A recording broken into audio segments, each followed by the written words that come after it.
racial, sexual, and religious chauvinism to rabid nationalist fervor are beginning not to work. The business of who I am and whether I'm good or bad or achieving or not, all that's learned along the way. Just a ride. And we can change it anytime we want. It's only a choice. No effort, no work, no job, no savings of money. I realized that I had the game wrong. That the game was to find out what I already was.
We were saying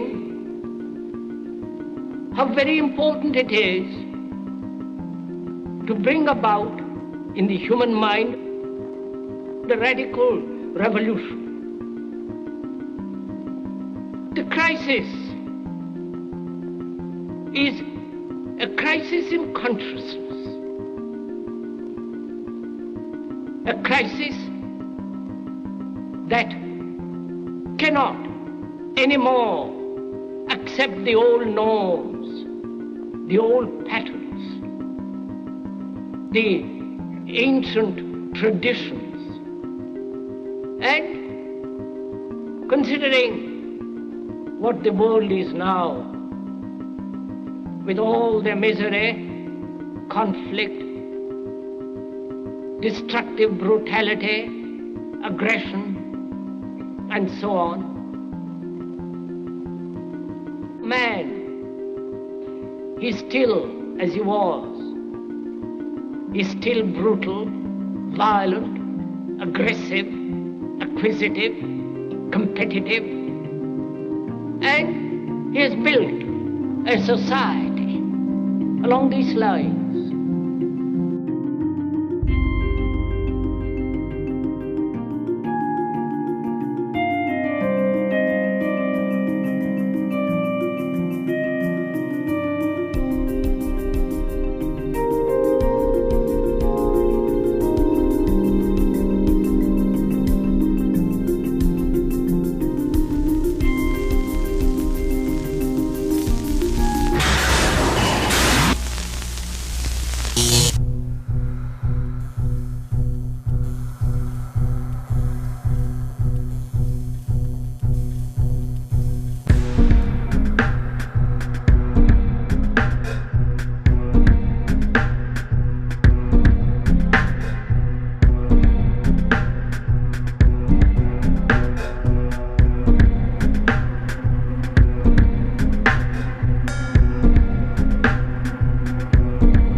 Society today is composed of a series of institutions.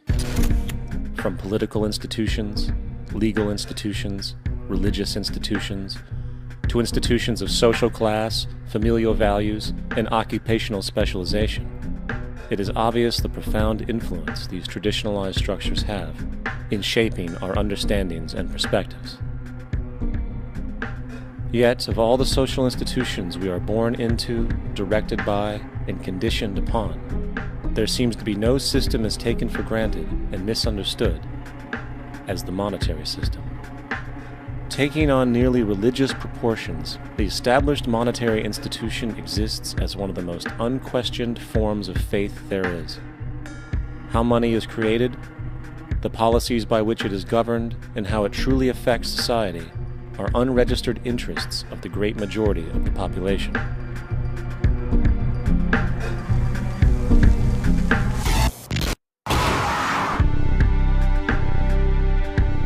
In a world where 1% of the population owns 40% of the planet's wealth, in a world where 34,000 children die every single day from poverty and preventable diseases, and where 50% of the world's population lives on less than $2 a day, one thing is clear: something is very wrong. And whether we are aware of it or not, the lifeblood of all of our established institutions, and thus society itself, is money. Therefore, understanding this institution of monetary policy is critical to understanding why our lives are the way they are. Unfortunately, economics is often viewed with confusion and boredom. Endless streams of financial jargon, coupled with intimidating mathematics, quickly deters people from attempts at understanding it. However, the fact is, the complexity associated with the financial system is a mere mask, designed to conceal one of the most socially paralyzing structures humanity has ever endured.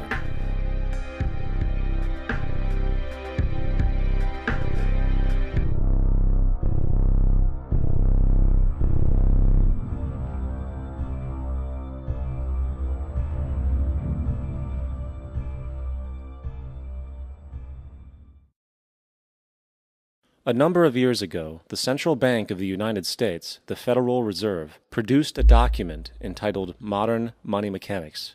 This publication detailed the institutionalized practice of money creation as utilized by the Federal Reserve and the web of global commercial banks it supports. On the opening page, the document states its objective.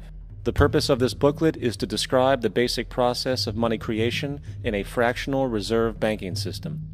It then proceeds to describe this fractional reserve process through various banking terminology, a translation of which goes something like this. The United States government decides it needs some money, so it calls up the Federal Reserve and requests, say, $10 billion. The Fed replies, saying, sure, we'll buy $10 billion in government bonds from you. So the government takes some pieces of paper, paints some official-looking designs on them, and calls them treasury bonds. Then it puts a value on these bonds to the sum of $10 billion and sends them over to the Fed. In turn, the people at the Fed draw up a bunch of impressive pieces of paper themselves, only this time calling them Federal Reserve notes, also designating a value of $10 billion to the Fed. The Fed then takes these notes and trades them for the bonds. Once this exchange is complete, the government then takes the $10 billion in Federal Reserve notes and deposits it into a bank account. And upon this deposit, the paper notes officially become legal tender money, adding $10 billion to the U.S. money supply. And there it is. $10 billion in new money has been created. Of course, this example is a generalization, for, in reality, this transaction would occur electronically, with no paper used at all. In fact, only 3% of the U.S. money supply exists in physical currency.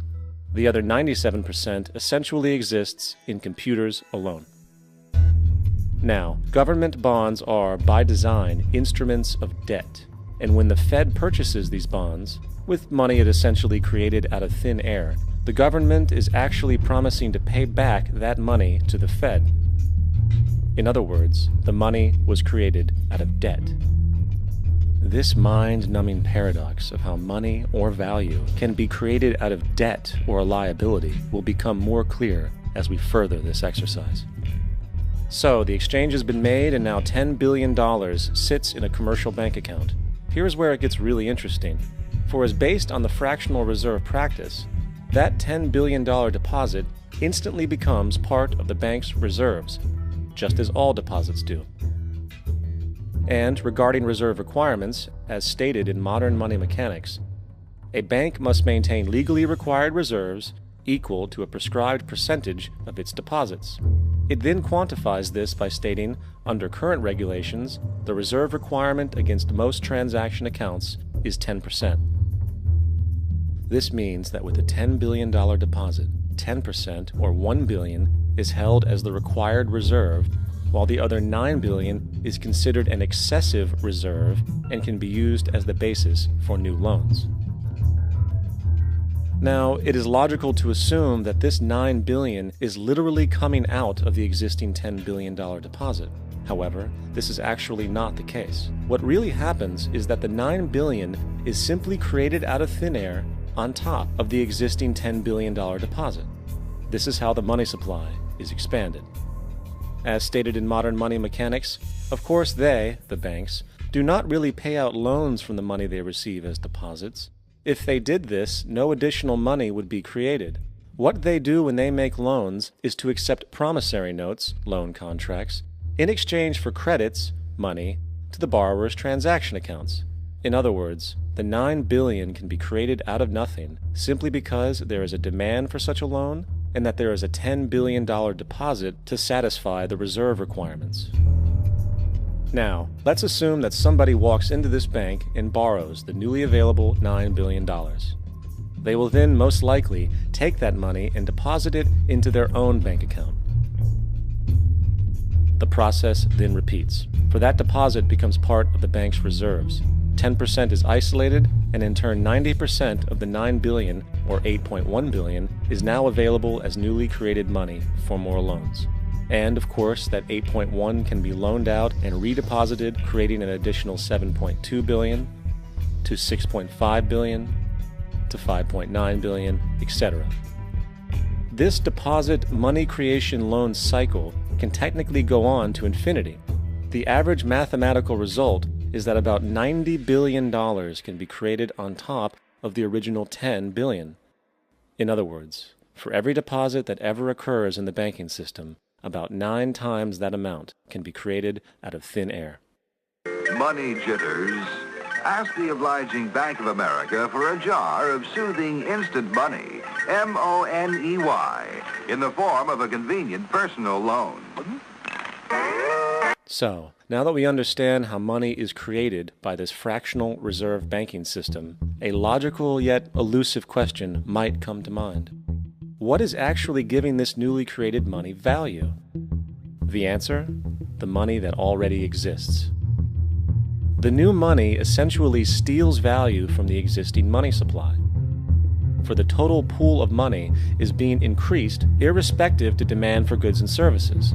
And as supply and demand finds equilibrium, prices rise, diminishing the purchasing power of each individual dollar. This is generally referred to as inflation, and inflation is essentially a hidden tax on the public. What is the advice that you generally get? And that is inflate the currency. They don't say debase the currency. They don't say devalue the currency. They don't say cheat the people who are saved. They say lower the interest rates. The real deception is when we distort the value of money. When we create money out of thin air, we have no savings, and yet there's so-called capital. So my question boils down to this: how in the world can we expect to solve the problems of inflation, that is, the increase in the supply of money, with more inflation? Of course, it can't. The fractional reserve system of monetary expansion is inherently inflationary. For the act of expanding the money supply, without there being a proportional expansion of goods and services in the economy, will always debase a currency. In fact, a quick glance at the historical values of the US dollar versus the money supply reflects this point definitively, for the inverse relationship is obvious. $1 in 1913 required $21.60 in 2007 to match value. That is a 96% devaluation since the Federal Reserve came into existence. Now, if this reality of inherent and perpetual inflation seems absurd and economically self-defeating, hold that thought, for absurdity is an understatement in regard to how our financial system really operates. For in our financial system, money is debt. And debt is money. Here is a chart of the U.S. money supply from 1950 to 2006. Here is a chart of the U.S. national debt for the same period. How interesting it is that the trends are virtually the same. For the more money there is, the more debt there is. The more debt there is, the more money there is. To put it a different way, every single dollar in your wallet is owed to somebody by somebody. For remember, the only way the money can come into existence is from loans. Therefore, if everyone in the country were able to pay off all debts, including the government, there would not be $1 in circulation.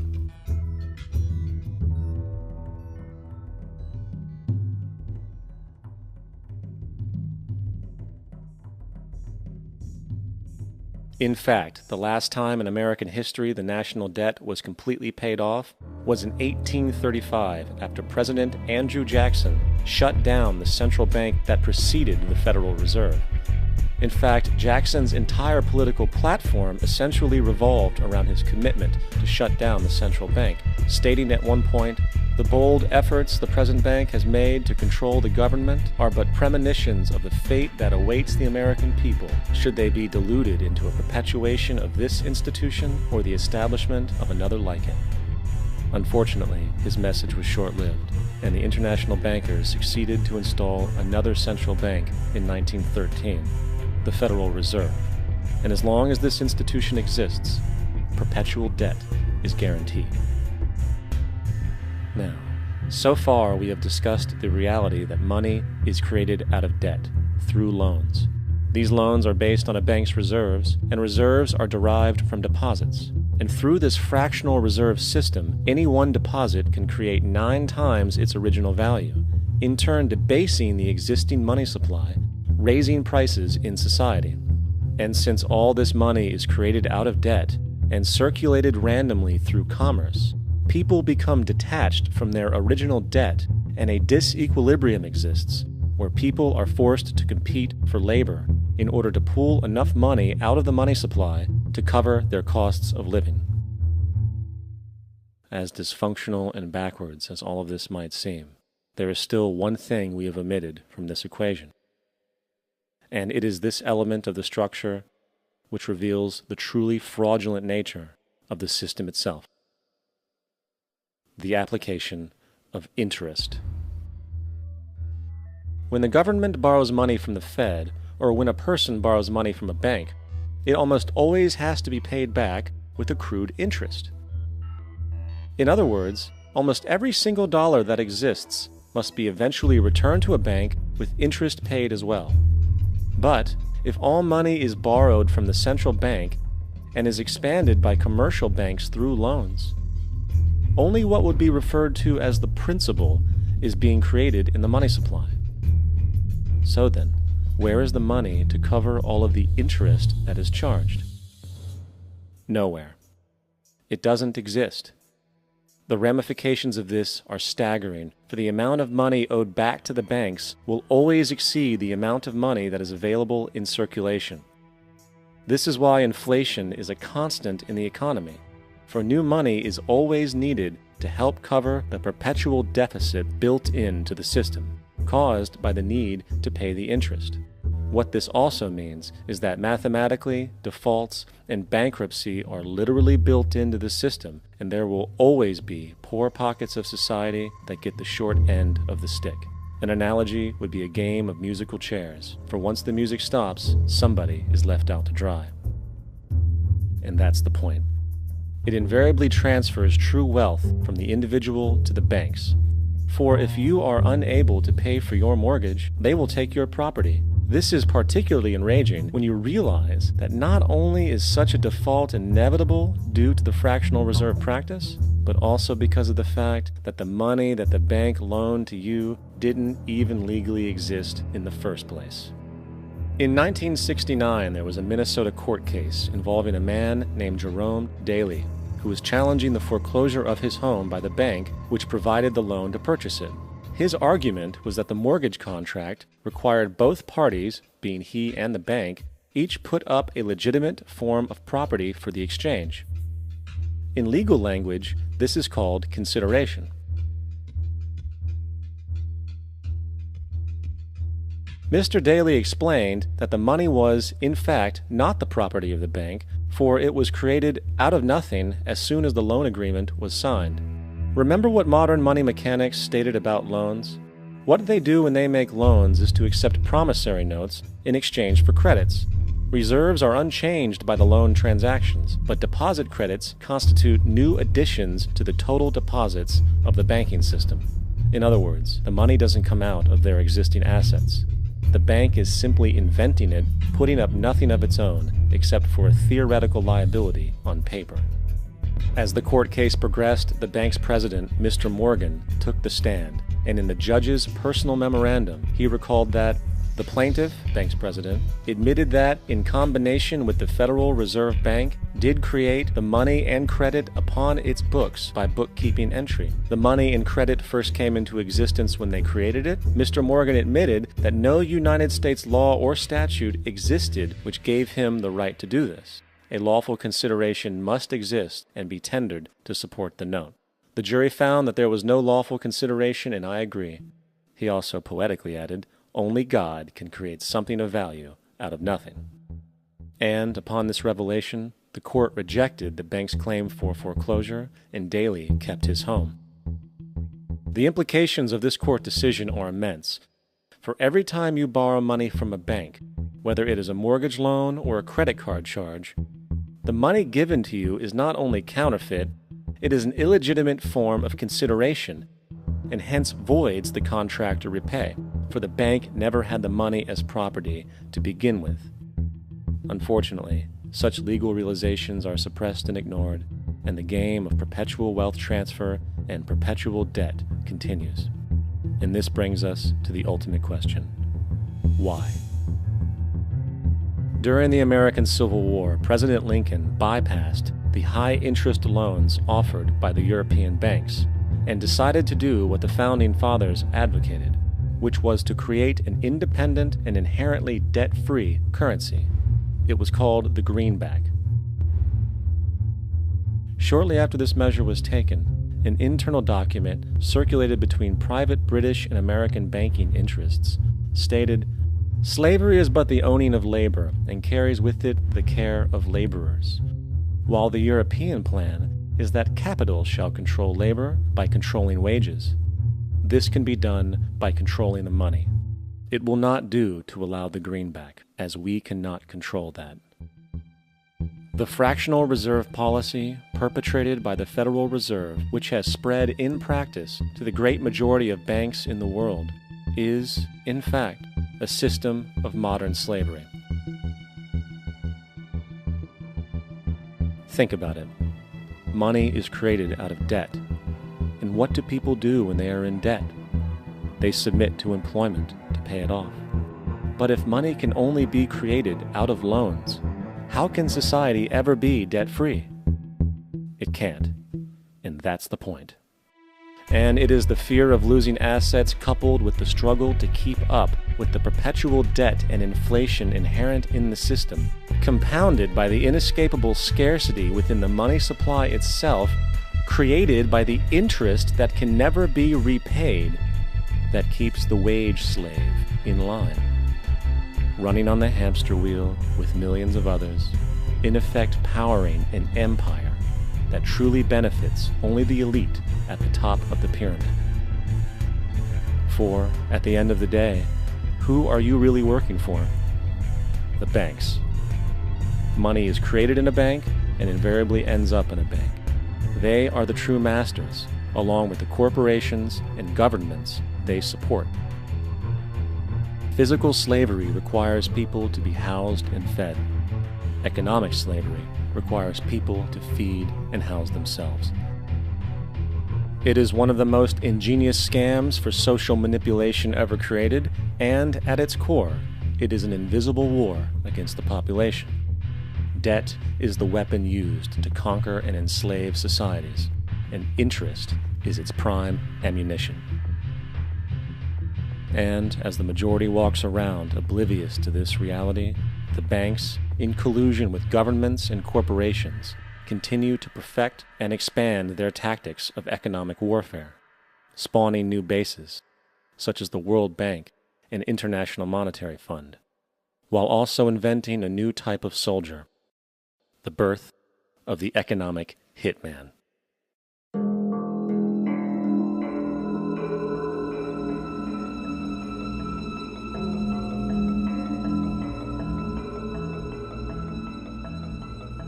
We economic hitmen really have been the ones responsible for creating this first truly global empire.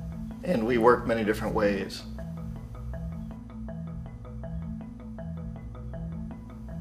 But perhaps the most common is that we will identify a country that has resources our corporations covet, like oil, and then arrange a huge loan to that country from the World Bank or one of its sister organizations. But the money never actually goes to the country. Instead, it goes to our big corporations to build infrastructure projects in that country, power plants, industrial parks, ports, things that benefit a few rich people in that country, in addition to our corporations, but really don't help the majority of the people at all. However, those people, the whole country is left holding a huge debt. It's such a big debt they can't repay it, and that's part of the plan, that they can't repay it.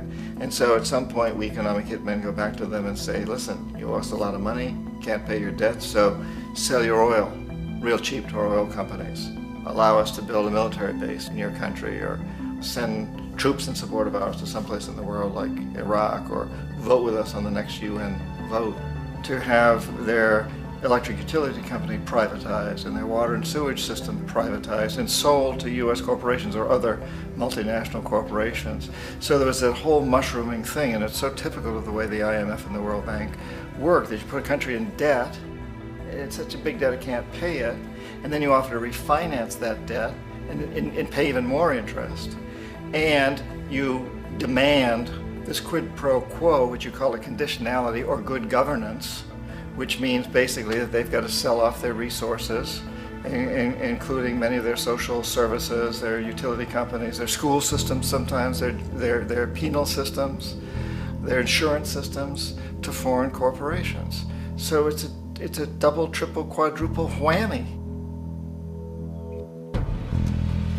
The precedent for economic hitmen really began back in the early 50s when democratically elected Mossadegh, who was elected in Iran, he was considered to be the hope for democracy in the Middle East and around the world. He was Time Magazine's Man of the Year. But one of the things that he'd run on and began to implement was the idea that foreign oil companies needed to pay the Iranian people a lot more for the oil that they were taking out of Iran. The Iranian people should benefit from their own oil. Strange policy. We didn't like that, of course. But we were afraid to do what we normally were doing, which was to send in the military.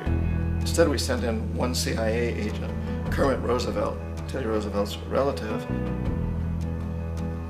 And Kermit went in with a few $1 million and was very, very effective and efficient. And in a short amount of time, he managed to get Mossadegh overthrown and brought in the Shah of Iran to replace him, who always was favorable to oil.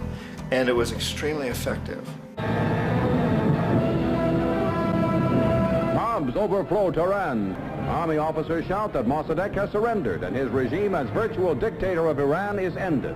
Pictures of the Shah are paraded through the streets as sentiment reverses. The Shah is welcomed home. So back here in the United States, in Washington, people looked around and said, wow, that was easy and cheap. So this established a whole new way of manipulating countries, of creating empire. The only problem with Roosevelt was that he was a card-carrying CIA agent, and had he been caught, the ramifications could have been pretty serious. So very quickly at that point, the decision was made to use private consultants to channel the money through the World Bank or the IMF or one of the other such agencies, to bring in people like me who worked for private companies, so that if we got caught, there would be no governmental ramifications.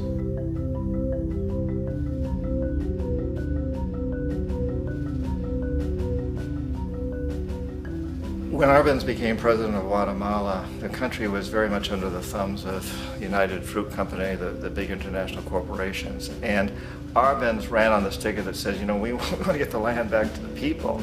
And once he took power, he was implementing policies that would do exactly that, give land rights back to the people. United Fruit didn't like that very much. And so they hired a public relations firm, launched a huge campaign in the United States to convince the United States people, the citizens of the United States, and the press of the United States, and the Congress of the United States, that Arbenz was a Soviet puppet, and that if we allowed him to stay in power, the Soviets would have a foothold in this hemisphere. And that, at that point in time, was a huge fear on everybody's mind, the Red Terror, the communist terror. And so, to make a long story short, out of this public relations campaign came a commitment on the part of the CIA and the military to take this man out. And in fact, we did. We sent in planes, we sent in soldiers, we sent in jackals, we sent everything in to take him out, and did take him out. And as soon as he was removed from office, the new guy that took over after him basically reinstated everything to the big international corporations, including United Fruit.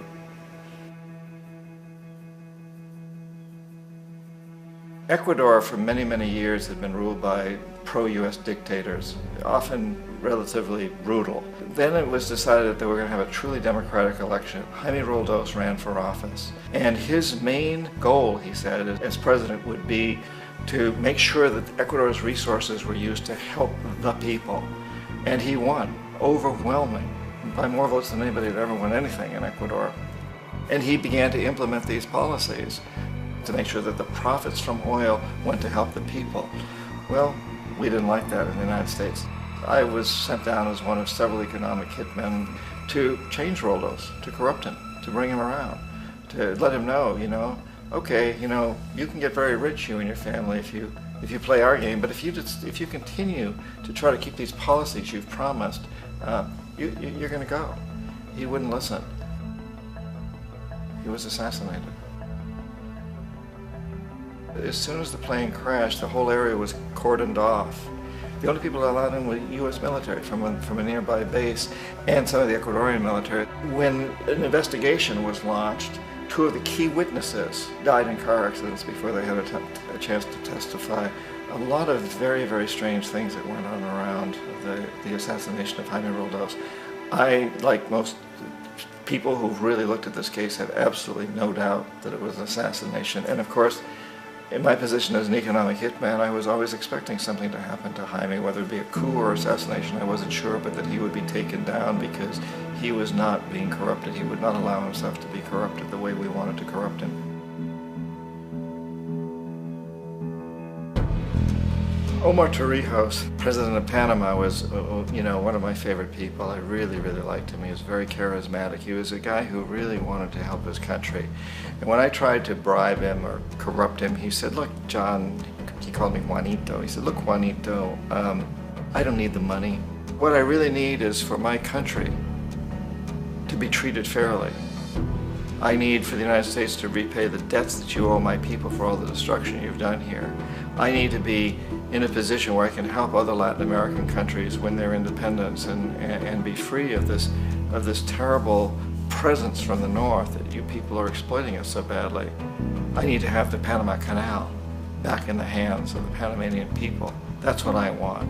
And so, leave me alone. Don't try to bribe me. It was 1981, and in May, Jaime Roldos was assassinated. And Omar was very aware of this. Torrijos got his family together and he said, I'm probably next, but it's okay because I've done what I came here to do. I've renegotiated the canal. The canal will now be in our hands. He just finished negotiating the treaty with Jimmy Carter. In June of that same year, just a couple of months later, he also went down in an airplane crash, which there's no question was executed by CIA-sponsored jackals. Tremendous amount of evidence that one of Torrijos' security guards handed him at the last moment as he was getting on the plane a tape recorder, a small tape recorder that contained a bomb.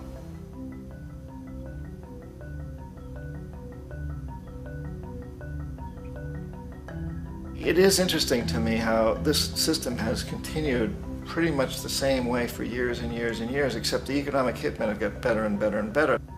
Then we come up with, very recently, what happened in Venezuela.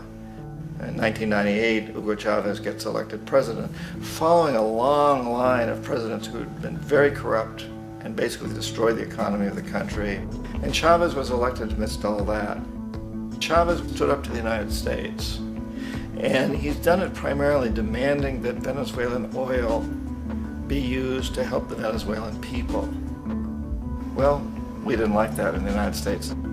So in 2002, a coup was staged, which there's no question in my mind, and most other people's minds, that the CIA was behind that coup.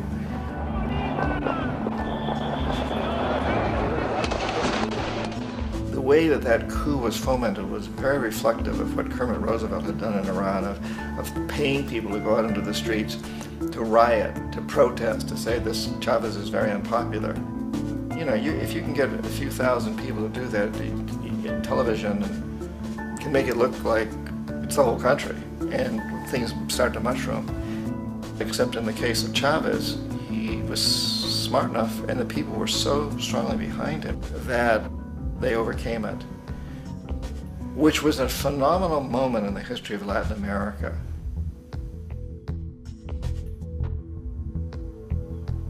Iraq actually is a perfect example of the way the whole system works. So we economic hitmen are the first line of defense. We go in and we try to corrupt governments and get them to accept these huge loans, which we then use as leverage to basically own them. If we fail, as I failed in Panama with Omar Torrijos and in Ecuador with Jaime Roldos, men who refuse to be corrupted, then the second line of defense is we send in the jackals. And the jackals either overthrow governments or they assassinate. And once that happens and a new government comes in, and boy, it's going to toe the line because the new president knows what will happen if he doesn't. In the case of Iraq, both of those things failed. Economic hitmen were not able to get through to Saddam Hussein. We tried very hard. We tried to get him to accept a deal very similar to what the House of Saud had accepted in Saudi Arabia, but he wouldn't accept it. And so the jackals went in to take him out. They couldn't do it. His security was very good. After all, he had one time worked for the CIA. He'd been hired to assassinate a former president of Iraq and failed, but he knew the system. So in '91, we send in the troops and we take out the Iraqi military. So we assume at that point that Saddam Hussein is going to come around. We could have taken him out, of course, at that time, but we didn't want to. He's the kind of strong man we like. He controls his people. We thought he could control the Kurds and keep the Iranians in their border and keep pumping oil for us. And then once we took out his military, now he's going to come around. So the economic hitmen go back in the 90s without success. If they'd had success, he'd still be running the country. We'd be selling him all the fighter jets he wants and everything else he wants. But they couldn't. They didn't have success. The jackals couldn't take him out again. So we sent the military in once again, and this time we did the complete job and took him out, and in the process created for ourselves some very, very lucrative construction deals. We had to reconstruct a country that we'd essentially destroyed, which is a pretty good deal if you own construction companies, big ones. So, you know, Iraq shows the three stages. The economic hitmen failed there, the jackals failed there, and as a final measure, the military goes in. And in that way, we've really created an empire, but we've done it very, very subtly. It's clandestine. All the empires of the past were built on the military, and everybody knew they were building them. So the British knew they were building them, the French, the Germans, the Romans, the Greeks, and they were proud of it. And they always had some excuse like spreading civilization, spreading some religion, something like that. But they knew they were doing it. We don't. The majority of the people in the United States have no idea that we're living off the benefits of a clandestine empire, that today there's more slavery in the world than ever before. And then you have to ask yourself, well, if it's an empire, then who's the emperor? Obviously, our presidents of the United States are not emperors. An emperor is someone who's not elected, doesn't serve a limited term, and doesn't report to anyone, essentially. So you can't classify our presidents that way. But we do have what I consider to be the equivalent of the emperor, and it's what I call the corporatocracy. The corporatocracy is this group of individuals who run our biggest corporations, and they really act as the emperor of this empire. They control our media, either through direct ownership or advertising. They control most of our politicians because they finance their campaigns, either through their corporations or through personal contributions that come out of the corporations. They're not elected, they don't serve a limited term, they don't report to anybody. And at the very top of the corporatocracy, you really can't tell whether a person's working for a private corporation or the government because they're always moving back and forth. So, you know, you've got a guy who one moment is the president of a big construction company like Halliburton, and the next moment he's vice president of the United States, or the president who is in the oil business. And this is true whether you've got Democrats or Republicans in the office. You have the moving back and forth through the revolving door. And in a way, our government is invisible a lot of the time, and its policies are carried out by our corporations on one level or another. And then again, the policies of the government are basically forged by the corporatocracy and then presented to the government. They become government policy. So it's an incredibly cozy relationship. This isn't a conspiracy theory type of thing. These people don't have to get together and plot to do things. They all basically work under one primary assumption, and that is that they must maximize profits regardless of the social and environmental costs.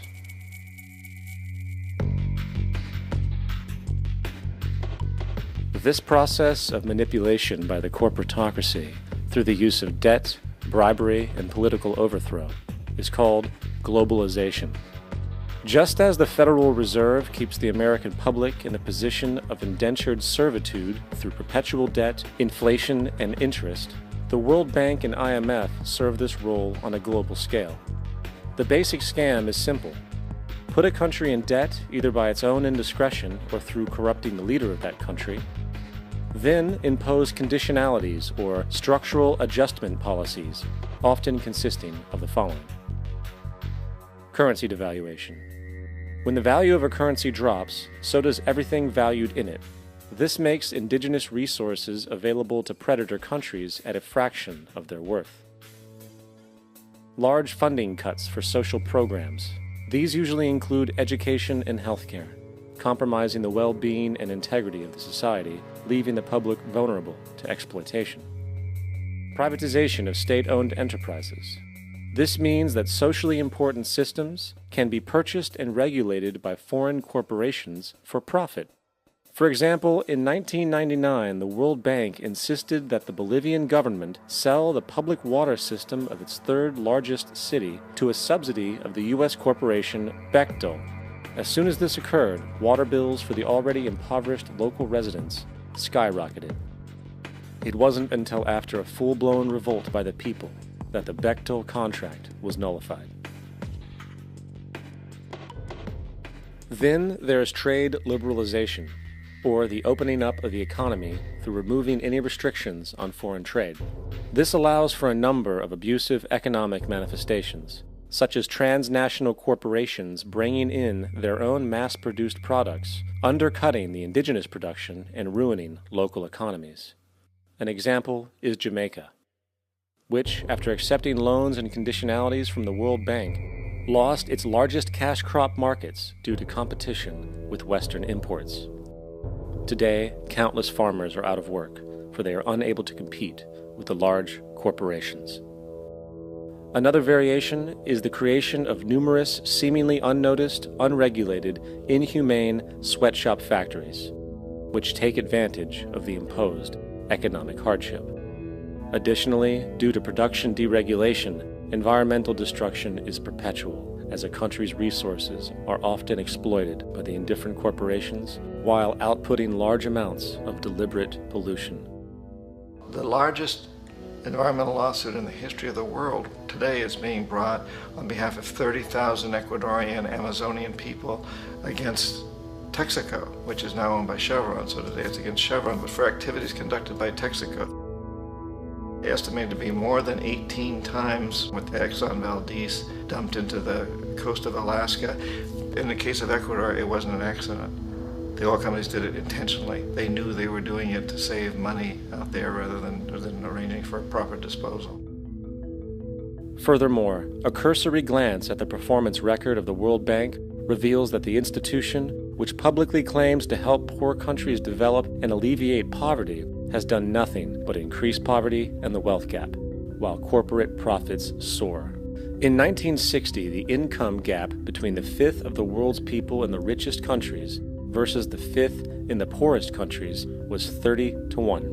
By 1998, it was 74 to 1. While global GNP rose 40% between 1970 and 1985, those in poverty actually increased by 17%.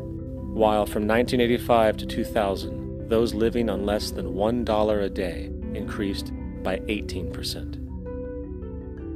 Even the Joint Economic Committee of the U.S. Congress admitted that there is a mere 40% success rate of all World Bank projects.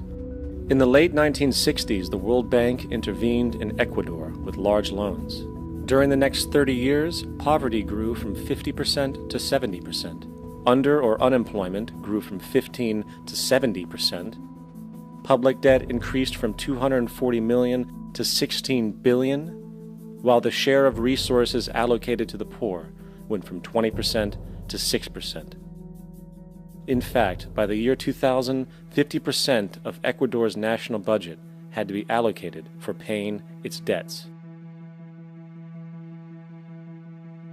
It is important to understand the World Bank is, in fact, a U.S. bank, supporting U.S. interests, for the United States holds veto power over decisions, as it is the largest provider of capital. And where did it get this money? You guessed it, it made it out of thin air through the fractional reserve banking system. Of the world's top 100 economies, as based on annual GDP, 51 are corporations, and 47 of that 51 are U.S.-based. Walmart, General Motors, and Exxon are more economically powerful than Saudi Arabia, Poland, Norway, South Africa, Finland, Indonesia, and many others. And as protective trade barriers are broken down, currencies tossed together and manipulated in floating markets, and state economies overturned in favor of open competition and global capitalism, the empire expands. You get up on your little 21-inch screen and howl about America and democracy. There is no America. There is no democracy. There is only IBM and ITT and AT&T and DuPont, Dow, Union Carbide, and Exxon. Those are the nations of the world today. What do you think the Russians talk about in their councils of state? Karl Marx? They get out their linear programming charts, statistical decision theories, Minimax solutions, and compute the price-cost probabilities of their transactions and investments, just like we do. We no longer live in a world of nations and ideologies, Mr. Beale. The world is a college of corporations, inexorably determined by the immutable bylaws of business. The world is a business, Mr. Beale.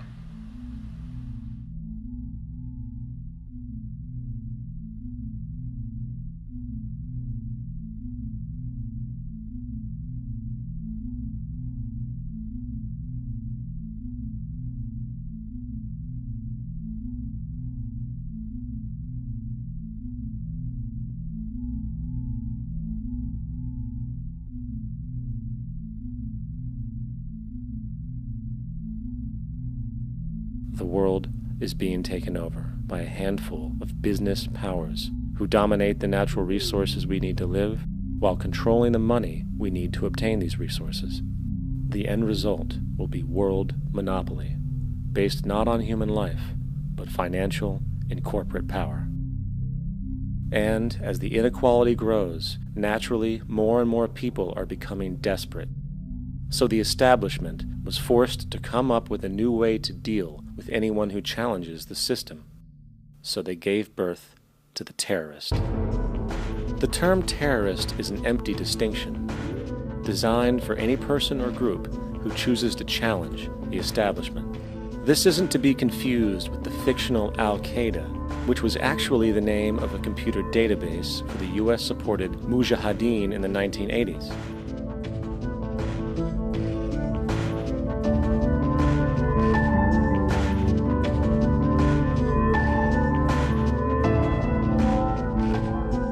In 2007, the Department of Defense received $161.8 billion for the so-called global war on terrorism. According to the National Counterterrorism Center, in 2004, roughly 2,000 people were killed internationally due to supposed terrorist acts.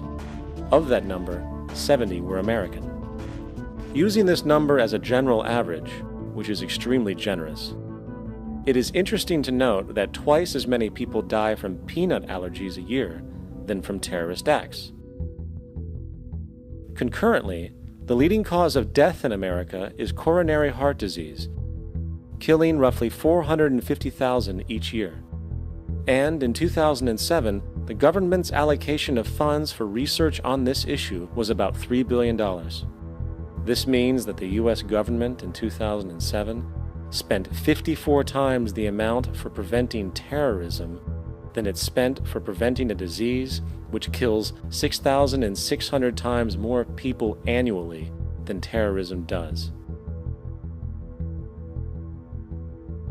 Yet, as the name terrorism and Al-Qaeda are arbitrarily stamped on every news report relating to any action taken against U.S. interests, the myth grows wider.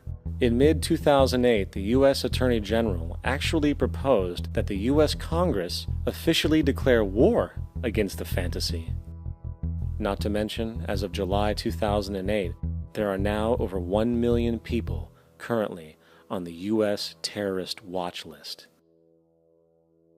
These so-called counterterrorism measures, of course, have nothing to do with social protection, and everything to do with preserving the establishment amongst the growing anti-American sentiment both domestically and internationally, which is legitimately founded on the greed-based corporate empire expansion that is exploiting the world. The true terrorists of our world do not meet at the docks at midnight or scream Allah Akbar before some violent action. The true terrorists of our world wear $5,000 suits and work in the highest positions of finance, government, and business. So, what do? How do we stop a system of greed and corruption that has so much power and momentum? How do we stop this aberrant group behavior which feels no compassion for, say, the millions slaughtered in Iraq and Afghanistan, so the corporatocracy can control energy resources and opium production for Wall Street profit?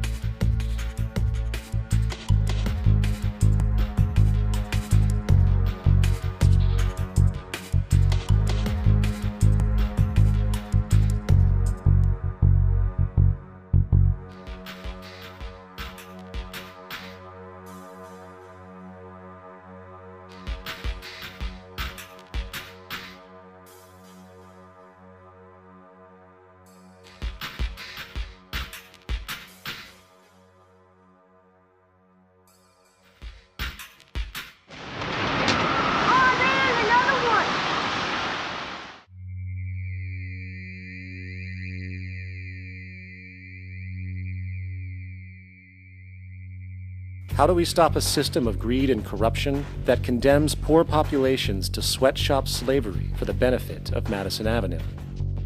Or that engineers false flag terror attacks for the sake of manipulation? Or that generates built-in modes of social operation which are inherently exploitative? Or that systematically reduces civil liberties and violates human rights in order to protect itself from its own shortcomings? How do we deal with the numerous covert institutions, such as the Council on Foreign Relations, the Trilateral Commission, and the Bilderberg Group, and other undemocratically elected groups which, behind closed doors, collude to control the political, financial, social, and environmental elements of our lives? In order to find the answer, we must first find the true underlying cause. For the fact is, the selfish, corrupt, power, and profit-based groups are not the true source of the problem. They are symptoms.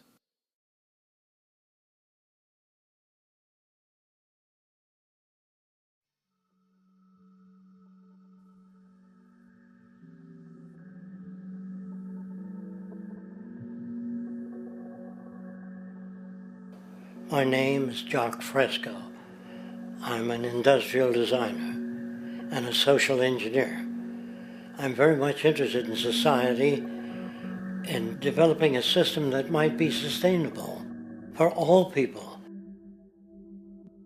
First of all, the word corruption is a monetary invention. That aberrant behavior that's disruptive to the well-being of people, Well, you're dealing with human behavior. And human behavior appears to be environmentally determined, meaning if you were raised by the Seminole Indians as a baby, never saw anything else, you'd hold that value system. And this goes for nations, it goes for individuals, for families. They try to indoctrinate their children to their particular faith and their country and make them feel like they're part of that. And they build a society which they call established. They establish a workable point of view and tend to perpetuate that, whereas all societies are really emergent, not established. And so they fight new ideas that would interfere with the establishment. Governments try to perpetuate that which keeps them in power. People are not elected to political office to change things. They're put there to keep things the way they are. So you see, the basis of corruption is in our society. Let me make it clear. All nations, then, are basically corrupt because they tend to uphold existing institutions. I don't mean to uphold or downgrade all nations, but communism, socialism, fascism, the free enterprise system, and all other subcultures are the same. They are all basically corrupt. The most fundamental characteristic of our social institutions is the necessity for self-preservation. Whether dealing with a corporation, a religion, or a government, the foremost interest is to preserve the institution itself. For instance, the last thing an oil company would ever want is the utilization of energy that was outside of its control, for it makes that company less relevant to society. Likewise, the Cold War and the collapse of the Soviet Union was, in reality, a way to preserve and perpetuate the established economic and global hegemony of the United States.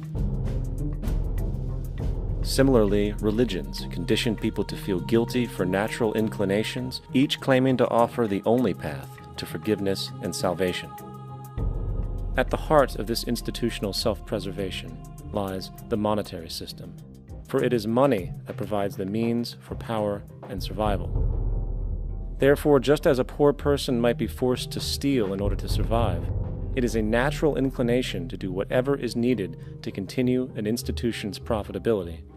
This makes it inherently difficult for profit-based institutions to change, for it puts in jeopardy not only the survival of large groups of people, but also the coveted materialistic lifestyles associated with affluence and power.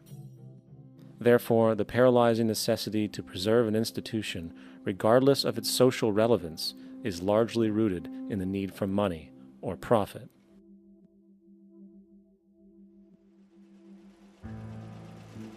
What's in it for me is why people think. And so if a man makes money selling a certain product, naturally he's going to fight the existence of another product that may threaten his institution. Therefore, people cannot be fair, and people do not trust each other. A guy will come over to you and say, I got just the house you're looking for. He's a salesman. When a doctor says, I think your kidney has to come out, I don't know if he's trying to pay off a yacht or that my kidney has to come out. It's hard in a monetary system to trust people. If you came into my store and I said, this lamp that I've got is pretty good, but the lamp next door is much better, I wouldn't be in business very long. It wouldn't work. If I were ethical, it wouldn't work. So when you say industry cares for people, that's not true. They can't afford to be ethical. So your system is not designed to serve the well-being of people. If you still don't understand that, there would be no outsourcing of jobs if they cared about people. Industry does not care. They only hire people because it hasn't been automated yet. So don't talk about decency and ethics. We cannot afford it and remain in business. It is important to point out that regardless of the social system, whether fascist, socialist, capitalist, or communist, the underlying mechanism is still money, labor, and competition. Communist China is no less capitalistic than the United States. The The only difference is the degree by which the state intervenes in enterprise. The reality is that monetaryism, so to speak, is the true mechanism that guides the interests of all the countries on the planet. The most aggressive and hence dominant variation of this monetaryism is the free enterprise system. The fundamental perspective, as put forth by early free market economists like Adam Smith, is that self-interest in competition leads to social prosperity, as the act of competition creates incentive, which motivates people to persevere.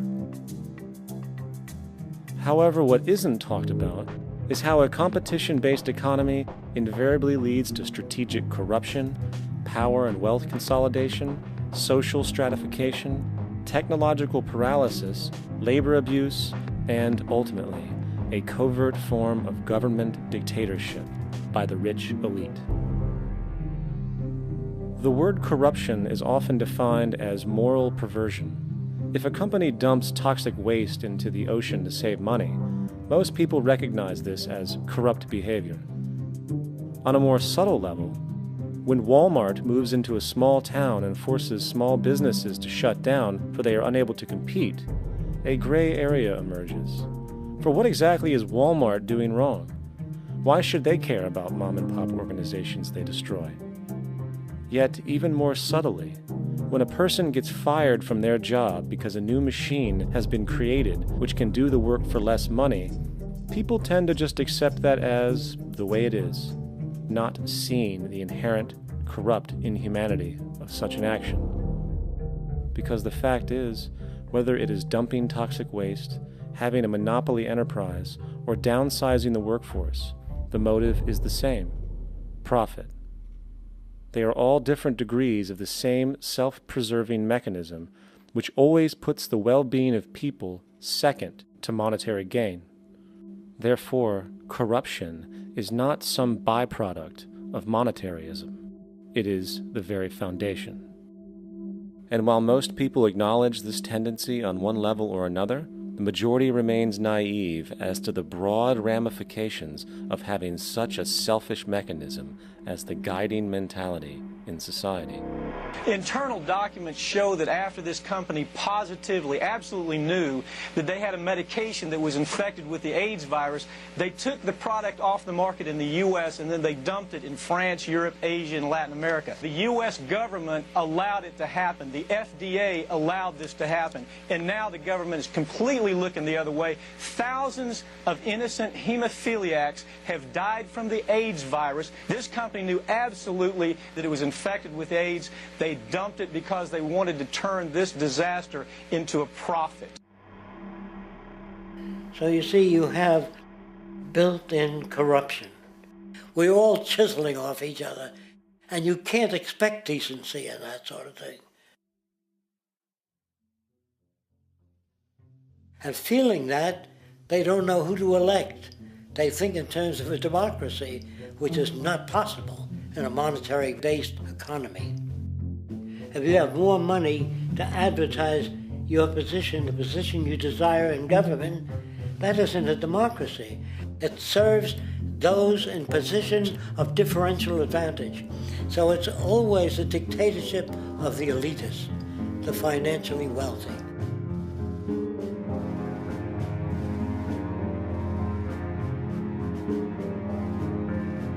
It is an interesting observation to note how seemingly unknown personalities magically appear on the scene as presidential candidates. Then, before you know it, somehow you are left to choose from a small group of extremely wealthy people who suspiciously have the same broad social view. Obviously, it's a joke. The people placed on the ballot are done so because they have been pre-decided to be acceptable by the established financial powers who actually run the show. Yet, many who understand this illusion of democracy often think, if only we could just get our honest, ethical politicians in power, then we would be okay. Well, while this idea, of course, seems reasonable in our established-oriented worldview, it is, unfortunately, another fallacy. For when it really comes down to what is actually important, the institution of politics, and thus politicians themselves, have absolutely no true relevance as to what makes our world and society function. It's not politicians that can solve problems. They have no technical capabilities. They don't know how to solve problems. Even if they were sincere, they don't know how to solve problems. It's the technicians that produce the desalination plants. It's the technicians that give you electricity, that give you motor vehicles, that heat your house and cool it in the summertime. It's technology that solves problems, not politics. Politics cannot solve problems because they're not trained to do so. Very few people today stop and consider what it is that actually improves their lives. Is it money? Obviously not. One cannot eat money or stuff money into their car to get it to run. Is it politics? All politicians can do is create laws, establish budgets, and declare war. Is it religion? Of course not. Religion creates nothing except intangible emotional solace for those who require it. The true gift that we as human beings have, which has been solely responsible for everything that has improved our lives, is technology. What is technology? Technology is a pencil which allows one to solidify ideas on paper for communication. Technology is an automobile which allows one to travel faster than feet would allow. Technology is a pair of eyeglasses which enables sight for those who need it. Applied technology itself is merely an extension of human attributes which reduces human effort, freeing humans from a particular chore or problem. Imagine what your life would be like today without a telephone, or an oven, or a computer, or an airplane. Everything in your home, which you take for granted, from a doorbell, to a table, to a dishwasher, is technology, generated from the creative, scientific ingenuity of human technicians. Not money, politics, or religion. These are false institutions. And writing your congressman is fantastic. They tell you to write your congressman if you want something done. The men in Washington should be at the forefront of technology, the forefront of human studies, the forefront of crime, all the factors that shape human behavior. You don't have to write your congressman. What kind of people are they that are appointed to do that job? The future will have great difficulty. And the question that's raised by politicians is, how much will a project cost? The question is not, how much will it cost? Do we have the resources? And we have the resources today to house everyone, build hospitals all over the world, build schools all over the world, the finest equipment and labs for teaching and doing medical research. So you see, we have all that, but we're in a monetary system. And in a monetary system, there's profit. And what is the fundamental mechanism that drives the profit system besides self-interest? What is it exactly that maintains that competitive edge at its core? Is it high efficiency and sustainability? No, that isn't part of their design. Nothing produced in our profit-based society is even remotely sustainable or efficient. If it was, there wouldn't be a multi-million-dollar-a-year service industry for automobiles. Nor would the average lifespan for most electronics be less than 3 months before they're obsolete. Is it abundance? Absolutely not. Abundance, as based on the laws of supply and demand, is actually a negative thing. If a diamond company finds 10 times the usual amount of diamonds during their mining, it means the supply of diamonds has increased, which means the cost and profit per diamond drops. The fact is, efficiency, sustainability, and abundance are enemies of profit. To put it into a word, it is the mechanism of scarcity that increases profits.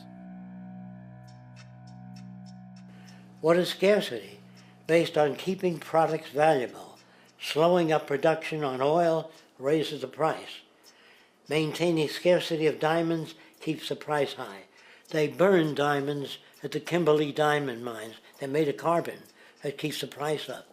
So then, what does it mean for society when scarcity, either produced naturally or through manipulation, is a beneficial condition for industry. It means that sustainability and abundance will never ever occur in a profit system, for it simply goes against the very nature of the structure. Therefore, it is impossible to have a world without war or poverty. It is impossible to continually advance technology to its most efficient and productive states.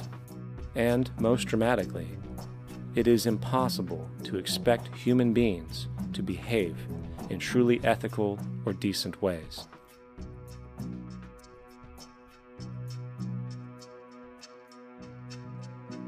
People use the word instinct because they can't account for the behavior.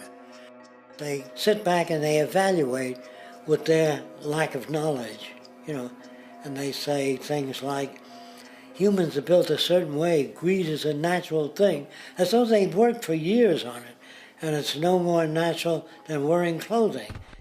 What we want to do is to eliminate the causes of the problems, eliminate the processes that produce greed and bigotry and prejudice and people taking advantage of one another and elitism, eliminating the need for prisons and welfare. We have always had these problems because we have always lived within scarcity and barter and monetary systems that produce scarcity. If you eradicate the conditions that generate what you call socially offensive behavior, it does not exist. The guy said, well, isn't that inborn?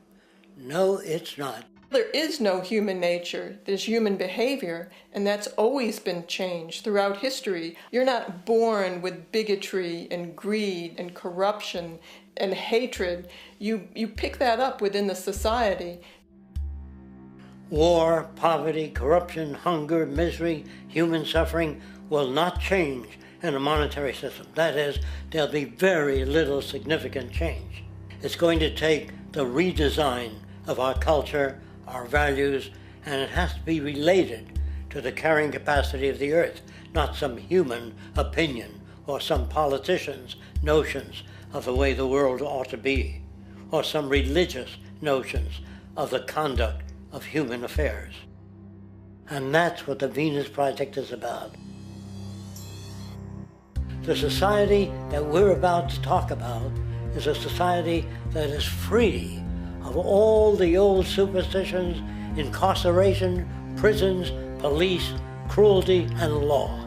All laws will disappear, and the professions will disappear that are no longer valid, such as stockbrokers, bankers, advertising, gone forever, because it's no longer relevant.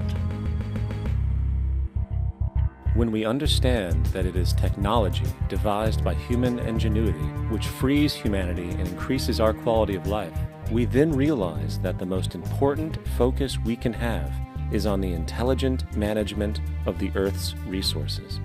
For it is from these natural resources we gain the materials to continue our path of prosperity.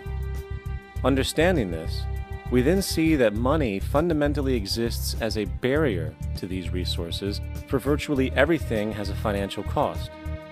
And why do we need money to obtain these resources? Because of real or assumed scarcity. We don't usually pay for air and tap water because it is in such high abundance, selling it would be pointless. So then, logically speaking, if resources and technologies applicable to creating everything in our societies, such as houses, cities, and transportation, were in high enough abundance, there would be no reason to sell anything. Likewise, if automation and machinery was so technologically advanced as to relieve human beings of labor, there would be no reason to have a job. And with these social aspects taken care of, there would be no reason to have money at all. So the ultimate question remains: do we on Earth have enough resources and technological understanding to create a society of such abundance that everything we have now could be available without a price tag and without the need for submission through employment? Yes, we do. We have the resources and technology to enable this at a minimum, along with the ability to raise the standard of living so high that people in the future will look back at our civilization now and gawk at how primitive and immature our society was. What the Venus Project proposes is an entirely different system that's updated to present-day knowledge. We've never given scientists the problem of how do you design a society which would eliminate boring and monotonous jobs, that would eliminate accidents in transportation, that would enable people to have a high standard of living, that would eliminate poisons in our food, that would give us other sources of energy that are clean and efficient. We can do that out there.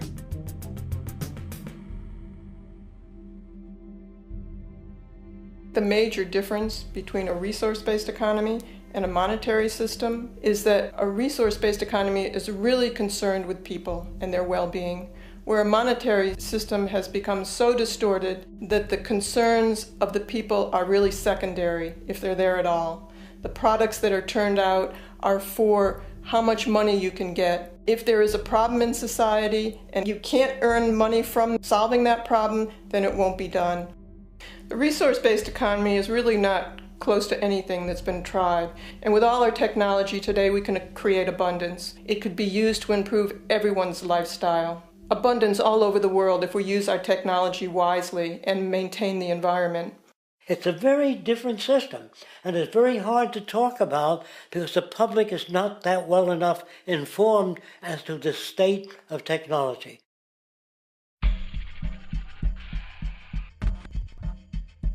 At present, we don't have to burn fossil fuels. We don't have to use anything that would contaminate the environment. There are many sources of energy available. Alternative energy solutions pushed by the establishment, such as hydrogen, biomass, and even nuclear, are highly insufficient, dangerous, and exist only to perpetuate the profit structure that industry has created. When we look beyond the propaganda and self-serving solutions put forth by the energy companies, we find a seemingly endless stream of clean, abundant, and renewable energy for generating power. Solar and wind energy are well known to the public, but the true potential of these mediums remains unexpressed. Solar energy, derived from the sun, has such abundance that 1 hour of light at high noon contains more energy than what the entire world consumes in a year. If we could capture 1/100% of this energy, the world would never have to use oil, gas, or anything else. The question then is not availability, but the technology to harness it. And there are many advanced mediums today which could accomplish just that, if they were not hindered by the need to compete for market share with the established energy power structures. Then there's wind energy. Wind energy has long been denounced as weak, and due to being location-driven, impractical. This is simply not true. The U.S. Department of Energy admitted in 2007 that if wind was fully harvested in just 3 of America's 50 states, it could power the entire nation. And then there are the rather unknown mediums of tidal and wave power. Tidal power is derived from tidal shifts in the ocean. Installing turbines which capture this movement generates energy. In the United Kingdom, 42 sites are currently noted as available, forecasting that 34% of all the UK's energy could come from tidal power alone. Wave power, which extracts energy from the surface motions of the ocean, is estimated to have a global potential of up to 80,000 terawatt-hours a year. This means 50% of the entire planet's energy usage could be produced from this medium alone. Now, it is important to point out that tidal, wave, solar, and wind power requires virtually no preliminary energy to harness, unlike coal, oil, gas, biomass, hydrogen, and all the others. In combination, these 4 mediums alone, if efficiently harnessed through technology, could power the world forever. That being said, there happens to be another form of clean, renewable energy which trumps them all: geothermal power. Geothermal energy utilizes what is called heat mining, which, through a simple process using water, is able to generate massive amounts of clean energy. In 2006, an MIT report on geothermal energy found that 13,000 zettajoules of power are currently available in the Earth, with the possibility of 2,000 zettajoules being easily tappable with improved technology. The total energy consumption of all the countries on the planet is about half of a zettajoule a year. This means about 4,000 years of planetary power could be harnessed in this medium alone. And when we understand that the Earth's heat generation is constantly renewed, this energy is really limitless and could be used forever. These energy sources are only a few of the clean, renewable mediums available, and as time goes on, we will find more. The grand realization is that we have total energy abundance without the need for pollution, traditional conservation, or, in fact, a price tag. And what about transportation? The prevailing means of transportation in our societies is by automobile and aircraft, both of which predominantly need fossil fuels to run. In the case of the automobile, the battery technology needed to power an electric car that can go over 100 miles an hour for over 200 miles on one charge exists, and has existed for many years. However, due to battery patents controlled by the oil industry, which limits their availability to maintain market share, coupled with political pressure from the energy industry, the accessibility and affordability of this technology is limited. There is absolutely no reason other than pure, corrupt profit interest that every single vehicle in the world cannot be electric and utterly clean, with zero need for gasoline. As far as airplanes, it is time we realize that this means of travel is inefficient, cumbersome, slow, and causes far too much pollution. This is a maglev train. It uses magnets for propulsion. It is fully suspended by a magnetic field and requires less than 2% of the energy used for plane travel. The train has no wheels, so nothing can wear out. The current maximum speed of versions of this technology, as used in Japan, is 361 miles per hour. However, this version of the technology is very dated. An organization called ET3, which has connections with the Venus Project, has established a tube-based maglev that can travel up to 4,000 miles per hour in a motionless, frictionless tube, which can go over land or underwater. Imagine going from LA to New York for an extended lunch break, or from Washington, D.C. to Beijing, China in 2 hours. This is the future of continental and intercontinental travel, fast, clean, with only a fraction of the energy usage we use today for the same means. In fact, between maglev technology, advanced battery storage, and geothermal energy, there would be no reason to ever burn fossil fuels again. And we can do this now if we were not held back by the paralyzing profit structure. Now, America is inclined toward fascism. It has a propensity by its dominant philosophy and religion to uphold the fascist point of view. American industry is essentially a fascist institution. If you don't understand that, the minute you punch that time clock, you walk into a dictatorship. We're given notions about the respectability of work, and I really look at it as being paid slavery. They're brought up to believe that you shall earn your living by the sweat of your brow. That holds people back, freeing people from drudgery, repetitive jobs which make them ignorant. You rob them. In our society, that is a resource-based economy, machines free people. You see, we can't imagine that because we've never known that kind of world. If we look back at history, we see a very clear pattern of machine automation slowly replacing human labor. From the disappearance of the elevator man to the near full automation of an automobile production plant, the fact is, as technology grows, the need for humans in the workforce will continually be diminished. This creates a serious clash, which proves the falseness of the monetary-based labor system. For human employment is in direct competition with technological development. Therefore, given the fundamental priority of profit by industry, people through time will be continually laid off and replaced by machine. When industry takes on a machine, instead of shortening the workday, they downsize. You lose your job. So you have a right to fear machines. In a high-technology, resource-based economy, it is conservative to say that about 90% of all current occupations could be phased out by machines, freeing humans to live their life without servitude, for this is the point of technology itself. And through time, with nanotechnology and other highly advanced forms of science, it is not far-fetched to see how even complex medical procedures could be performed by machines as well, and based on the pattern, with much higher success rates than humans get today.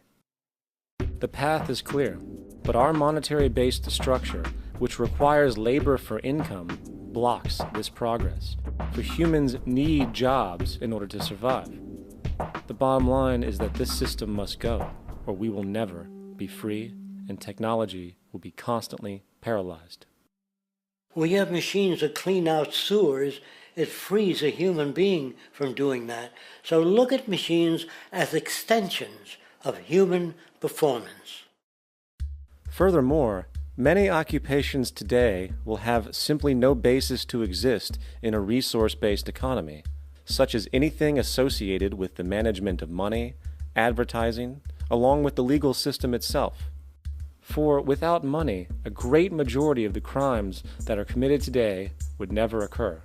Virtually all forms of crime are a consequence of the monetary system, either directly or by neuroses inflicted through financial deprivation. Therefore, laws themselves could eventually become extinct. Instead of putting up a sign, drive carefully, slippery when wet, put abrasive in the highway so it's not slippery when wet.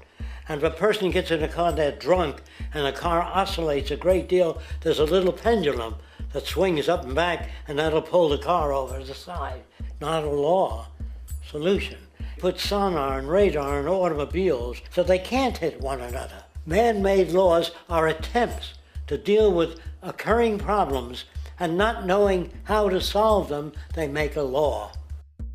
In the United States, the most privatized, capitalist country on the planet, it should come as no surprise that it also has the largest prison population in the world, growing every year. Statistically, most of these people are uneducated and come from poor, deprived societies. And, contrary to propaganda, it is this environmental conditioning which lures them into criminal and violent behavior. However, society looks the other way in regard to this point. The legal and prison systems are just more examples of how our society avoids examining the root causes of behavior. Billions are spent each year on prisons and police, while only a fraction is spent on programs for poverty, which is one of the most fundamental variables responsible for crime to begin with. And as long as we have an economic system which prefers and in fact creates scarcity and deprivation, crime will never go away.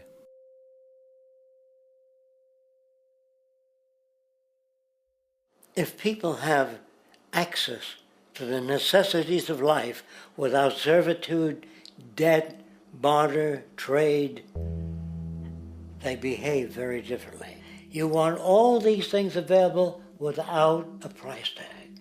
Now then, you gotta have a price tag. Well, what'll motivate people? Man gets everything he wants, he just lay around in the sun. This is the myth they perpetuate. People in our culture are trained to believe that the monetary system produces incentive. If they have access to things, why should they want to do anything? They will lose their incentive. That's what you're taught to support the monetary system. When you take money out of the scenario, there would be different incentives, very different incentives. When people have access to the necessities of life, their incentives change. What about the moon and the stars? New incentives arise. If you make a painting that you will enjoy giving it to other people, not selling it.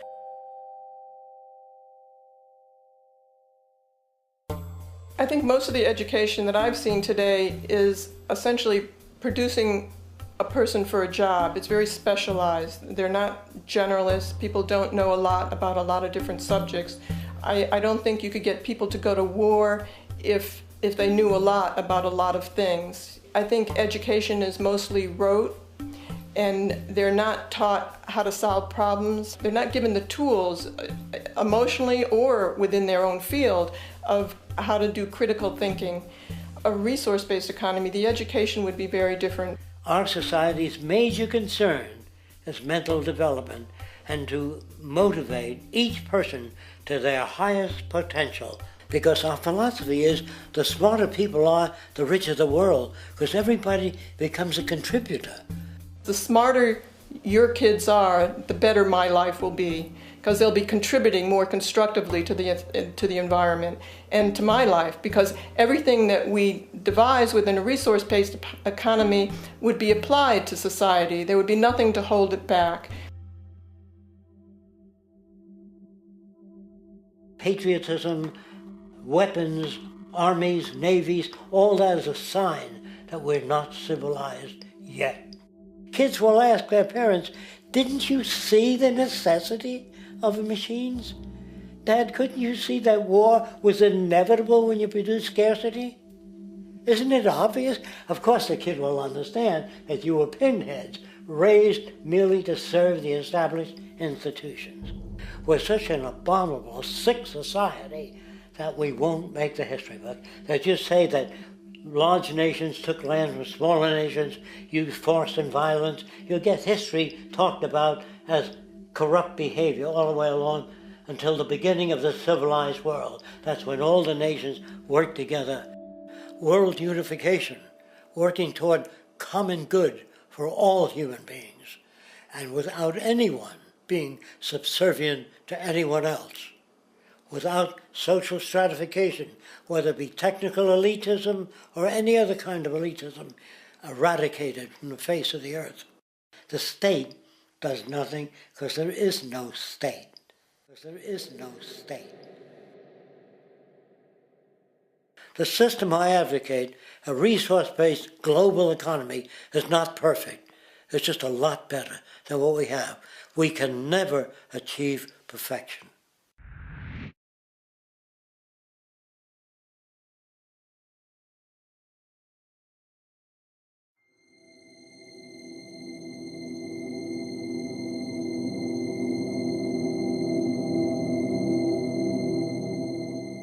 The social values of our society, which has manifested in perpetual warfare, corruption, oppressive laws, social stratification, irrelevant superstitions, environmental destruction, and a despotic, socially indifferent, profit-oriented ruling class, is fundamentally the result of a collective ignorance of two of the most basic insights humans can have about reality: the emergent and symbiotic aspects of natural law. The emergent nature of reality is that all systems, whether it is knowledge, society, technology, philosophy, or any other creation, will, when uninhibited, undergo fluid, perpetual change. What we consider commonplace today, such as modern communication and transportation, would have been unimaginable in ancient times. Likewise, the future will contain technologies, realizations, and social structures that we cannot even fathom in the present. We have gone from alchemy to chemistry, from a geocentric universe to a heliocentric, from believing that demons were the cause of illness to modern medicine. This development shows no sign of ending, and it is this awareness that aligns us and leads us on a continuous path to growth and progress. Static, empirical knowledge does not exist. Rather, it is the insight of the emergence of all systems we must recognize. This means we must be open to new information at all times, even if it threatens our current belief system and hence identities. Sadly, society today has failed to recognize this, and the established institutions continue to paralyze growth by preserving outdated social structures.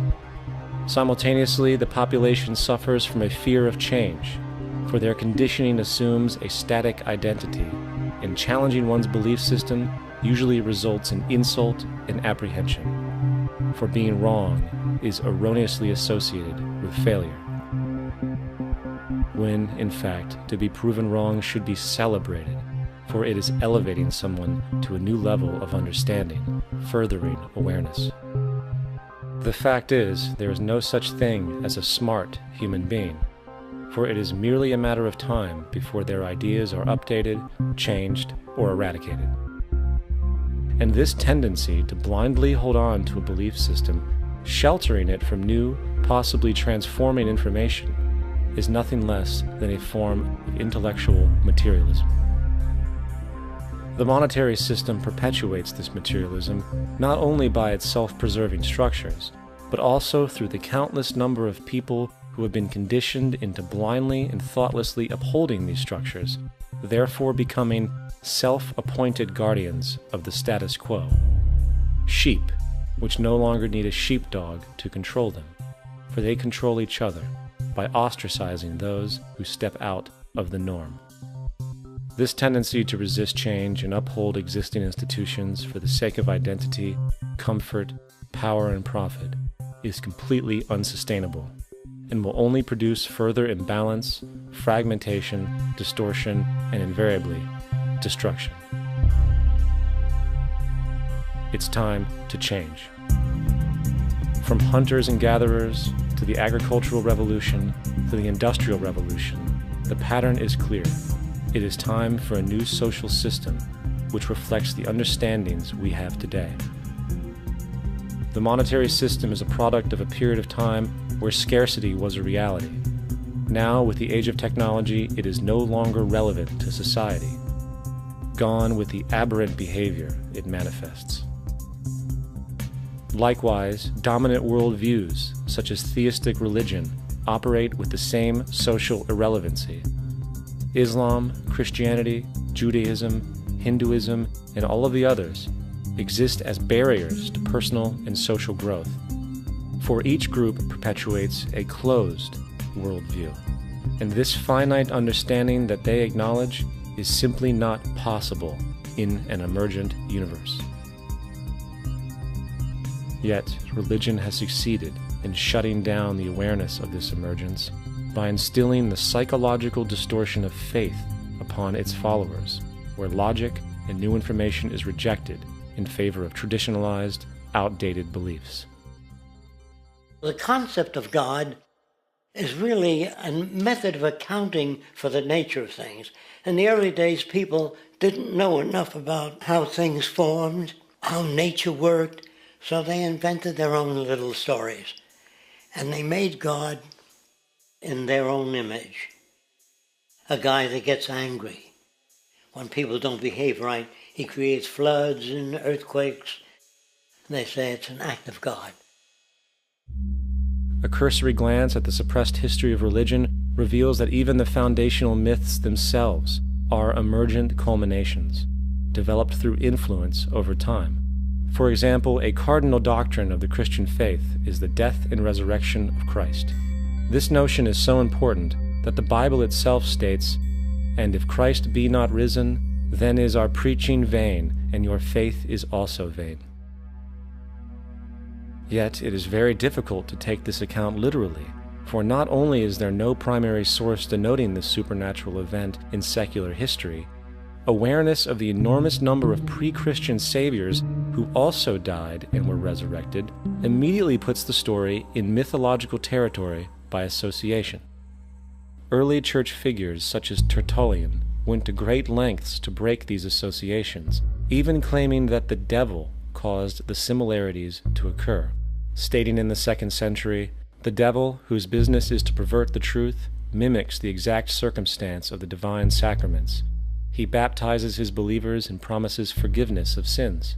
He celebrates the oblation of bread and brings in the symbol of the resurrection. Let us therefore acknowledge the craftiness of the devil, who copied certain things of those that be divine." What is truly sad, however, is that when we cease the idea that the stories from Christianity, Judaism, Islam, and all the others are literal history, and accept them for what they really are, which are purely allegorical expressions derived from many faiths, we see that all religions share a common thread, and it is this unifying imperative that needs to be recognized and appreciated. Religious belief has caused more fragmentation and conflict than any other ideology. Christianity alone has 34,000 different subgroups. The Bible is subject to interpretation. When you read it, you say, I think Jesus meant this. I think Job meant that. Oh no, he meant this. So you have the Lutheran, the Seventh-day Adventist, the Catholic, and a church divided is no church at all. And a church divided is no church at all. And this point on division, which is a trademark of all theistic religions, brings us to our second failure of awareness, the false assumption of separation through the rejection of the symbiotic relationship of life. Apart from the understanding that all natural systems are emergent, where all notions of reality will be constantly developed, altered, and even eradicated, we must also understand that all systems are, in fact, invented fragments, merely for the sake of conversation. For there is no such thing as independence in nature. The whole of nature is a unified system of interdependent variables, each a cause and a reaction, existing only as a concentrated whole. You don't see the plug connected to the environment, so it looks like we're free, wandering around. Take the oxygen away, we all die immediately. Take plant life away, we die. And without the sun, all the plants die. So we are connected. We really must take into account the totality. This isn't just a human experience on this planet. This is a total experience. And we know we can't survive without plants and animals. We know we can't survive without the four elements, And so when are we going to really start taking that into account? That's what it is to be successful. Success depends on how well we relate to everything around us. I'm very aware of the fact that my grandson cannot possibly hope to inherit a sustainable, peaceful, stable, socially just world unless every child today growing up in Ethiopia, in Indonesia, in Bolivia, in Palestine, in Israel also has that same expectation. You got to take care of the whole community or you're going to have serious problems. And now we have to see that the whole world is the community, and we must all take care of each other that way. And it's not just a community of human beings, it's a community of plants and animals and elements. And we really need to understand that. That's what's going to bring us joy too, and pleasure. That's what's missing in our lives right now. We can call it spirituality, but the fact of the matter is joy comes from that bliss of connectedness. That's our God spirit. That's that side of ourselves that really feels it. And you can feel it deep inside you. It's this amazing, wonderful feeling. And you know it when you get it. You don't get it from money. You get it from connection. Now, if that isn't a hazard to this country, how are we going to keep building nuclear weapons? You know what I mean? What's going to happen to the arms industry when we realize we're all one? It's going to fuck up the economy. The economy that's fake anyway. The economy that's fake anyway. The economy that's fake anyway. The economy that's fake anyway. The economy that's fake anyway. Which would be a real bummer. You can see why the government's cracking down on the idea of experiencing unconditional love.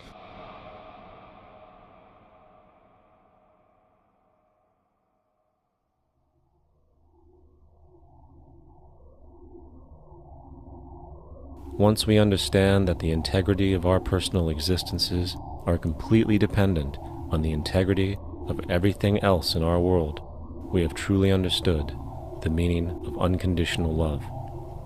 For love is extensionality, and seeing everything as you and you as everything can have no conditionalities. For, in fact, we are all everything at once. If it's true that we're all from the center of a star, every atom in each of us from the center of a star, then we're all the same thing. Even a Coke machine or a cigarette butt in the street in Buffalo is made out of atoms that came from a star. They've all been recycled thousands of times, as have you and I. And therefore, it's only me out there. So what is there to be afraid of? What is there that needs solace-seeking? Nothing. There's nothing to be afraid of because it's all us. The trouble is we have been separated by being born and given a name and an identity and being individuated. We've been separated from the oneness, and that's what religion exploits, that people have this yearning to be part of the overall one again. So they exploit that. They call it God. They say he has rules. And I think it's cruel. I think you can do it absent religion.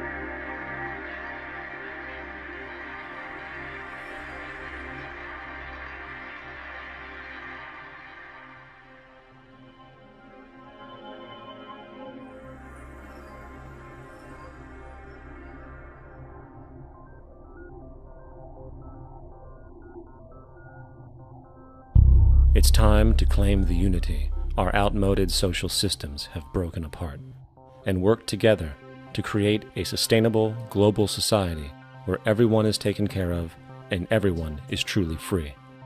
Your personal beliefs, whatever they may be, are meaningless when it comes to the necessities of life. Every human being is born naked, needing warmth, food, water, shelter. Everything else is auxiliary. Therefore, the most important issue at hand is the intelligent management of the Earth's resources. This can never be accomplished in a monetary system, for the pursuit of profit is the pursuit of self-interest, and therefore imbalance is inherent. Simultaneously, politicians are useless, for our true problems in life are technical, not political. Furthermore, ideologies that separate humanity, such as religion, need strong reflection in the community in regard to its value, purpose, and social relevancy. Hopefully, through time, religion will lose its materialism and basis in superstition and move into the useful field of philosophy. The fact is, society today is backwards, with politicians constantly talking about protection and security rather than creation, unity, and progress. The U.S. alone now spends about $500 billion annually on defense. That is enough to send every high school senior in America to a 4-year college. In the 1940s, the Manhattan Project produced the first true weapon of mass destruction. This program employed 130,000 people at an extreme financial cost. Imagine what our life would be like today if that group of scientists, instead of working on a way of killing people, worked on a way to create a self-sustaining, abundant world. Life today would be very, very different if that was their goal. Instead of weapons of mass destruction, it is time to unleash something much more powerful. Weapons of mass creation. Our true divinity is in our ability to create, and armed with the understanding of the symbiotic connections of life, while being guided by the emergent nature of reality, there is nothing we cannot do or accomplish. Of course, we face strong barriers in the form of established power structures that refuse to change. At the heart of these structures is the monetary system. As explained earlier, the fractional reserve policy is a form of slavery through debt, where it is literally impossible for society to be free.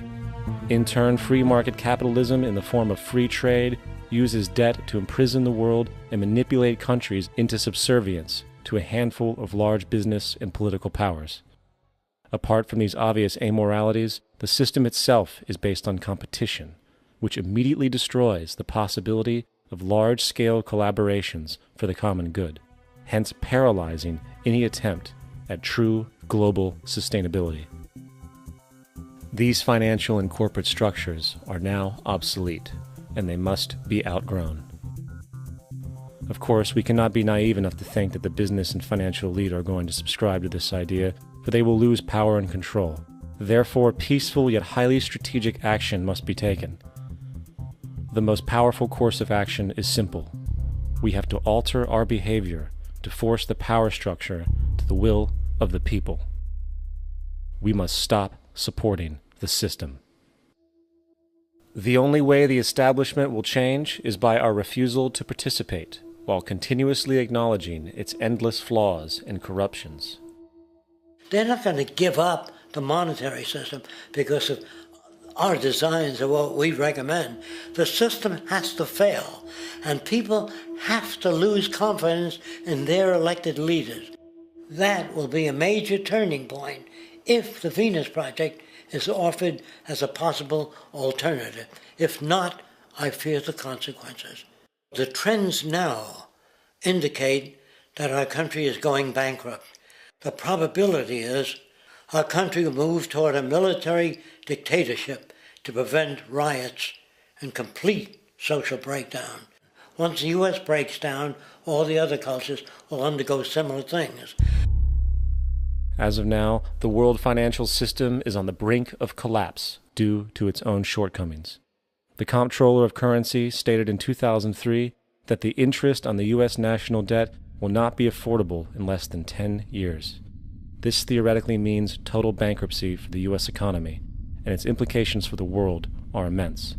In turn, the fractional reserve-based monetary system is reaching its theoretical limits of expansion, and the banking failures you are seeing are just the beginning. This is why inflation is skyrocketing, all debt is at record levels, and the government and Fed are hemorrhaging new money to bail out the corrupt system. For the only way to keep the banks going is by making more money. The only way to make more money is to create more debt and inflation. It is simply a matter of time before the tables turn, and there is no one willing to take new loans, while defaults grow, as people are unable to afford their current loans. Then the expansion of money will stop, and contraction will begin on a scale never before seen, ending a century-long pyramid scheme. This has already begun. Therefore, we need to expose this financial failure for what it is, using this weakness to our advantage. Here are some suggestions. Expose the banking fraud. Citibank, JP Morgan Chase, and Bank of America are the most powerful controllers within the corrupt Federal Reserve System. It's time to boycott these institutions. If you have a bank account or a credit card with any of them, move your money to another bank. If you have a mortgage, refinance with another bank. If you own their stock, sell it. If you work for them, quit. This gesture will express contempt for the true powers behind the private banking cartel known as the Federal Reserve, and create awareness about the fraud of the banking system itself. 2. Turn off the TV news. Visit the emerging independent news agencies on the internet for your information. CNN, NBC, ABC, Fox, and all the others present all news pre-filtered to maintain the status quo. With 4 corporations owning all major media outlets, objective information is impossible. This is the true beauty of the internet, and the establishment has been losing control because of this free flow of information. We must protect the internet at all times, as it is truly our savior right now. 3. Don't ever allow yourself, your family, or anyone you know to ever join the military. This is an obsolete institution now used exclusively for maintaining an establishment that is no longer relevant. U.S. soldiers in Iraq work for U.S. corporations, not the people. Propaganda forces us to believe that war is natural and the military is an honorable institution. Well, if war is natural, why are there 18 suicides every single day by American veterans who have post-traumatic stress disorder?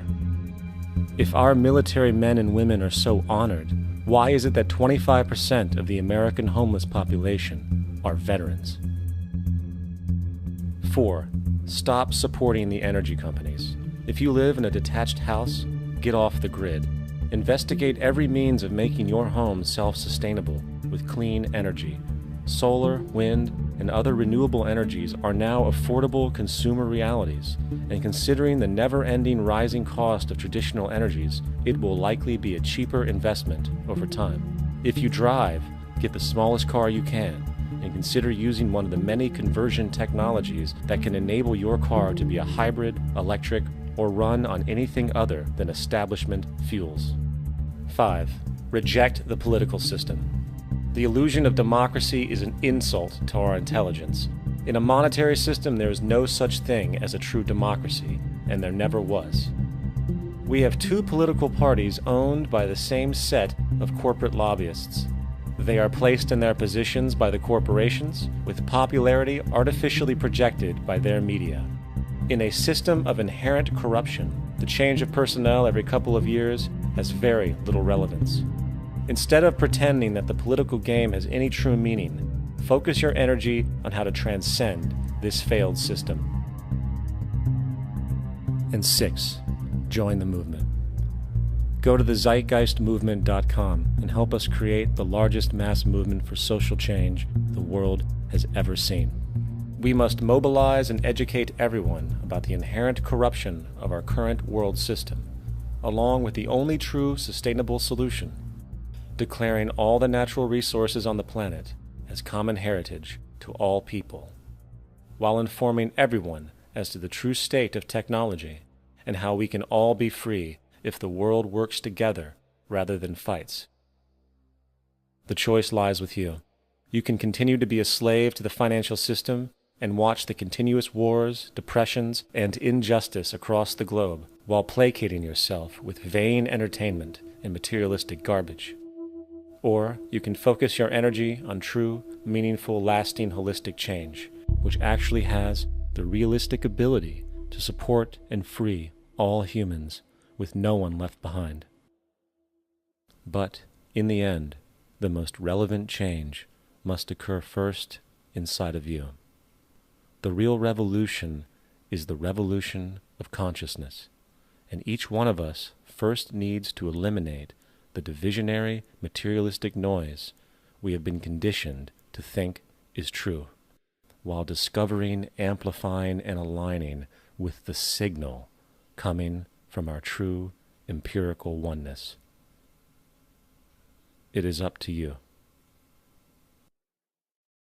What we are trying in all these discussions and talks here is to see if we cannot radically bring about a transformation of the mind. Not accept things as they are, but to understand it, to go into it, to examine it, give your heart and your mind with everything that you have to find out a way of living differently.